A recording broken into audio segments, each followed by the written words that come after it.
aí, hein, Sakamoto? Está preocupando ou não está preocupando o governo essa manifestação? Nos bastidores, o que que se fala, hein? Então, aí acho que tem que depende de fazer dois recortes. Tem um recorte eleitoral e tem um recorte político, né, jurídico, né?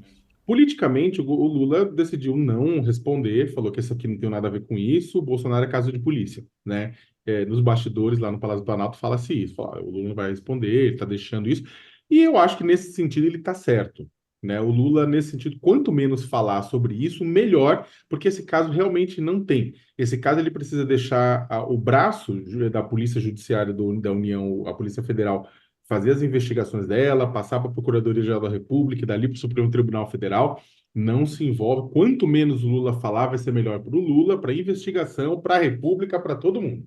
Né? Isso aí não tenha dúvida nenhuma. Né? Ficar dando pitaco sobre investigação e sobre manifestação, né, de presidente que está sobre ex-presidente que está sob investigação criminal por tentar dar um golpe de Estado, isso é totalmente desnecessário. Então, ele faz bem em não responder. É claro que a gente, como jornalista, tem que perguntar, só que ele faz muito bem em não responder, porque pareceria dar pitaco ou sobre o trabalho da Polícia Federal, ou sobre os desdobramentos disso, qualquer coisa seria utilizada contra. O bolsonarismo está esperando, igual adoraria que o Lula se manifestasse para botar em cima, para bater em cima.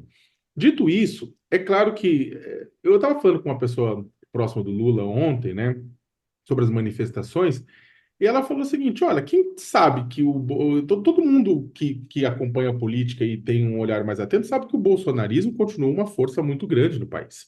Né? O Brasil ele está polarizado, o Lula ganhou por 2,1 milhões de votos, né? A quantidade de pessoas que apoiam o Bolsonaro continua muito grande, o Bolsonaro continua com 15 a 20% de pessoas extremamente engajadas, né? Essa fonte não falou isso, mas é uma avaliação minha, e esse engajamento da extrema-direita ele é maior do que o engajamento dos outros setores da sociedade. O Bolsonaro consegue colocar a gente na rua, e isso estava claro. Tanto é que a prioridade dele, a grande estratégia dele era gerar uma foto, gerar imagens para poder correr o Brasil e o mundo mostrando que, olha, o Brasil está comigo. O Brasil não está com ele. Tem 15 a 20% de pessoas, que é muita gente, 30, 40 milhões de pessoas que são radicalmente a favor dele. Depois tem tantos por cento que votariam nele de novo, né, se ele fosse candidato. Bolsonaro e o bolsonarismo continuam uma mega força. E isso o governo PT não nega.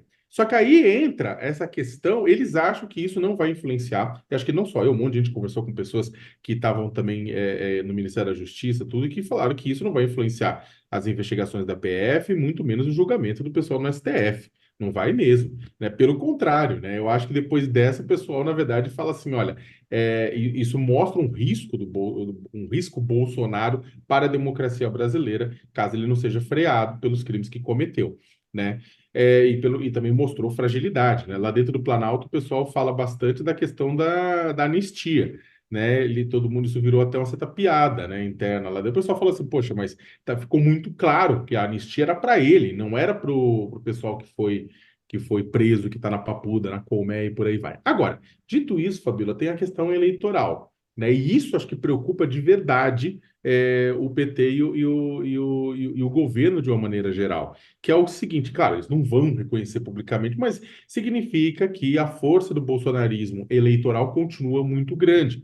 Significa que nos locais onde o bolsonarismo raiz, principalmente, é muito forte, Bolsonaro e quem colar no Bolsonaro deve ter uma boa votação em 2024, nas eleições municipais de 2024. Né? E esse é um ponto, né? Tanto um lado quanto o outro estão tentando eleger muitos prefeitos, muitos vereadores, para que em 2026 esses prefeitos e vereadores elejam ou reelejam deputados federais, elejam senadores, elejam governadores e por aí vai.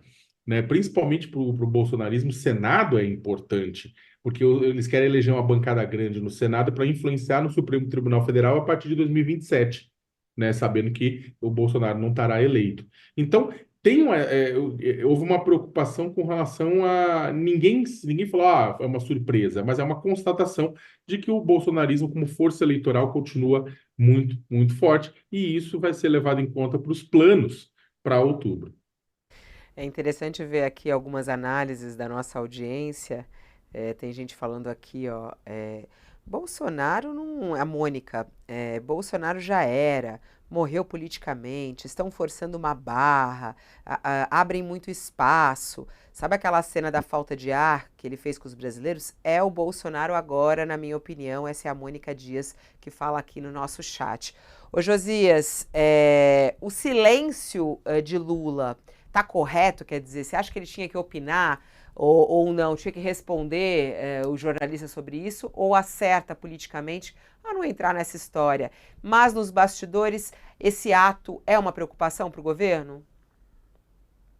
Eu vou divergir respeitosamente do Sakamoto. Eu acho um erro gravíssimo não responder a uma pergunta como essa, né? O silêncio do Lula, que é um personagem sempre tão loquaz, transparece um receio que serve aos interesses do Bolsonaro, né?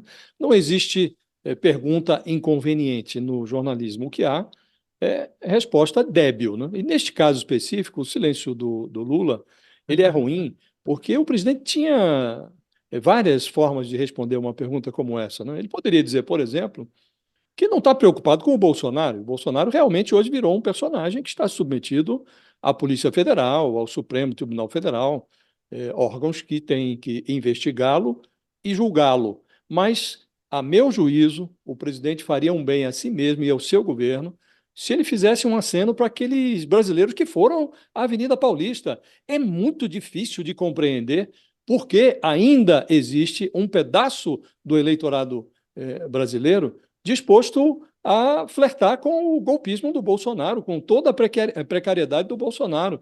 E o Lula precisa informar para essa gente que ele está governando também para os bolsonaristas. Então, ele tinha a obrigação de responder a esta pergunta, dizer, olha, Bolsonaro é problema da Justiça e da Polícia Federal, mas eu me preocupo com os brasileiros que estiveram na Avenida Paulista e quero informar a esses brasileiros que o meu governo também se destina a eles. Agora, não basta palavras, evidentemente. O presidente precisa... um dos erros fundamentais do Bolsonaro foi governar para um terço do eleitorado. Ele governou só para o público dele, né? O Lula não pode cometer esse mesmo erro. O Lula não pode conviver com o Centrão e demonstrar uma dificuldade para coabitar o país com esse pedaço do eleitorado de direita. Ele precisa sinalizar que o governo dele também presta atenção a esse eleitorado, sob pena de manter essa gente sob a aba do Bolsonaro, um Bolsonaro que está inelegível, né? Então, acho que o presidente errou. Dificilmente ele vai trazer esse público para o seu lado, mas ele precisa sinalizar que está preocupado também com esse público. E há um público que está próximo desse, que é a direita, o conservadorismo racional, que saiu do Bolsonaro para votar no Lula, foi responsável pela eleição do Lula, e dependendo de como o Lula se comporta, ele empurra esse eleitorado para outro lugar, para lugares que não ornam com a racionalidade. Então, acho que o presidente errou. Ele deveria ter respondido.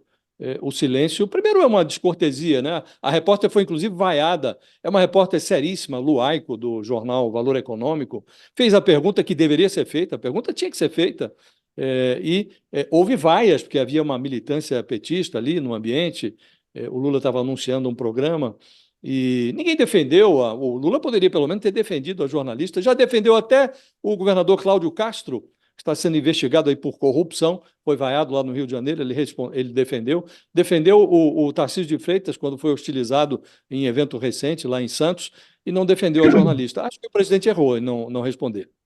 Até Ô, Josias, ontem mas o Fabíola, Randolph falou que só para é da até, vaia. Fabíola, só para até me explicar, mas eu não falei até ontem no comentário que eu falei, eu até acho que eu expliquei melhor. Eu não defendi o silêncio do Lula com relação à pergunta, né?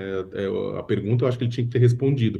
Eu estou dizendo que é salutar que o Lula não se envolva nessa discussão sobre o 25 de fevereiro, que ele não fique comentando, falando em discurso, que isso, na minha opinião, é extremamente negativo, né? Mas que ele teria que ter respondido, eu falei isso ontem, né? E até reforcei que era importante a resposta dele para jornalista, que pergunta não pode ficar sem resposta.